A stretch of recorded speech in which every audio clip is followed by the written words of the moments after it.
Okay. What he might do next. This formed the basis of a dystopian novel I wrote called America 2034, which takes place in Donald Trump's 18th year as president for life.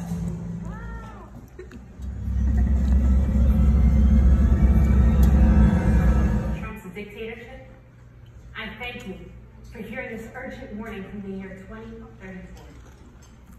In the dark times that I come from, Trump's secret police will execute you just for speaking out against his government.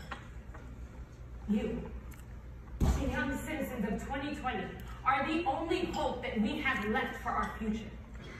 Unless Americans stand against Trumpism and activate all those who believe that this coming election won't affect them, all hopes of preserving our democracy and even our species will soon vanish.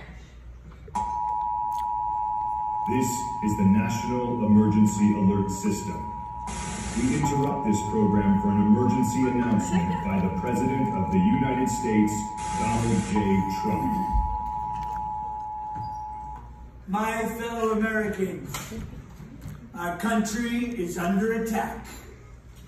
This morning, radical terrorists ignited bombs in 7 polling places across our great nation. Our Attorney General believes that the radical Antifa organization is behind the bombings, and that far worse attacks are planned in time to enforce responsible speech and to make sure that traitors to our country cannot run for public office.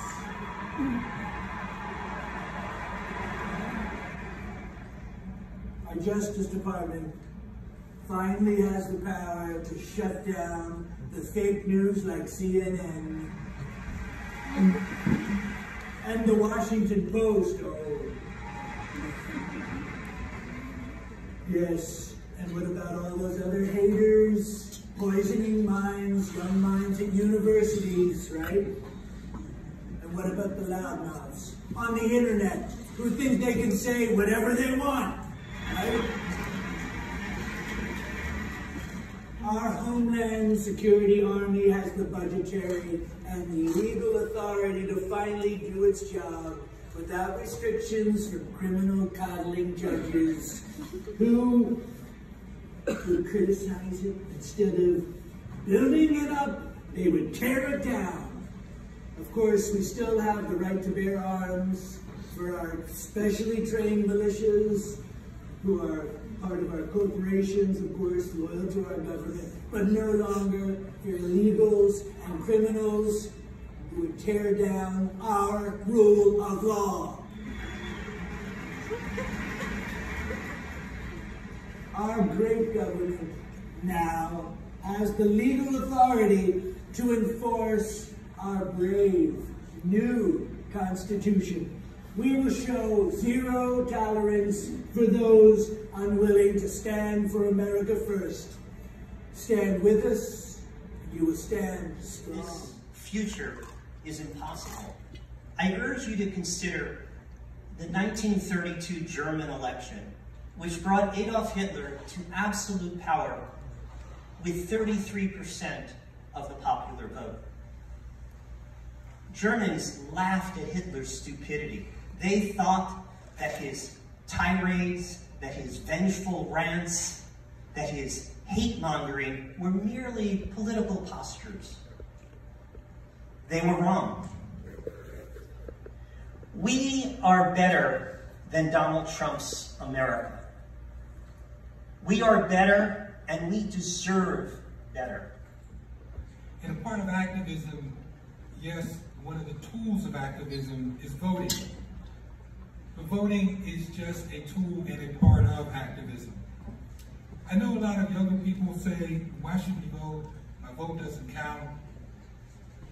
And if you just step back a minute, yes, your vote won't count unless you vote. But to try to take it off the esoteric plane and bring it down to some place where we can all kind of relate, I have 2 numbers for you. And while these numbers are Pennsylvania specific, they are applicable to all of the states across the United States. The first figure is 42,727. The second figure is 36,854. Now that first figure, 42,727, that's in dollars. And that's how much the state of Pennsylvania spends per inmate per year. Yes, the state of Pennsylvania spends $42,000 plus to keep one person in one. 6,854 is the average amount of debt Pennsylvania students leave college with. Let me say that again. $36,854. You're starting life with that level of indebtedness. That is the second highest debt in the United States. The average college debt in America is $28,000. So here in Pennsylvania, where does that come from? I mean, how is it that we spend $42,000 on prisoners, but you still leave out of college with $36,000 in debt? Well, that comes through the legislature. The legislature in Pennsylvania, no surprise, controlled by Republicans. Yes, Republicans will spend 11 times the amount of money on prisoners as they do funding college education. If there was more money put into college education, more students would leave out of college with less debt. Very easy to figure out. Pennsylvania's college students. And our next speaker, Liz out.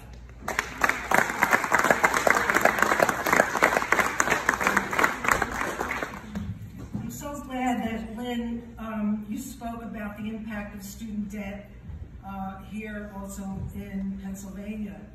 I'm tasked, and it's not a task for me, it's a passion for me, to talk about, by Jonathan I'm tasked, why we need a female president, I believe, in 2025 and competent. For me, each has beaten the odds where they were thrown against them and have won statewide races where they were brutal primaries and they advanced new public policy and workable programs.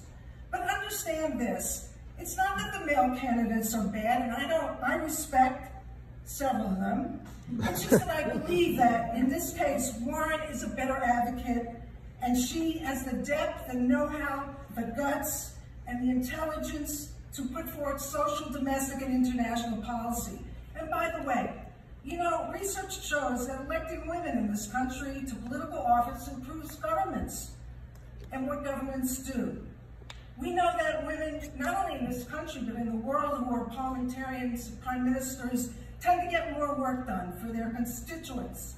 And that men and women, we know that they deliver on policy and programs that directly benefit all of our families. So we must stop thinking that the presidency is inherently masculine.